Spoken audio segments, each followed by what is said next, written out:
Okay, so the second example that we see in Chapter 8 of our textbooks is now dealing with the midpoint formula. So very similar to the distance formula, it has these variables with subscripts. Once again, the subscripts are just to signify that x sub 2 is the second x value, y sub 1 is the first y value, and so forth. So our goal of this example is to find the midpoint of these 2 points.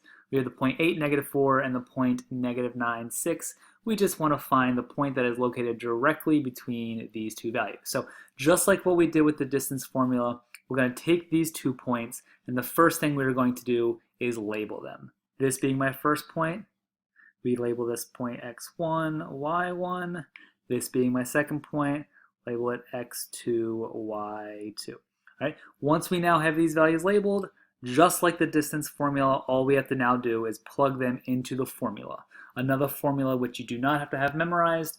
If you want to, you can provide this for yourself on a test, which I don't know why you wouldn't. And once again, it's just another example in which you've done in geometry, another example in which you've done in Algebra 1, Algebra 2, so this should be nothing new to any of you. All right, so what we're going to do now, we're just going to simply plug these points into our formula. So my x2 value is a -9 plus my x1 value is an 8.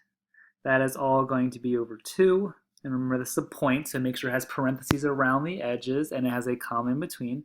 Now, in order to find those y values, my y2 is going to be a 6 plus my y1 value is a -4, and that's going to be all over 2.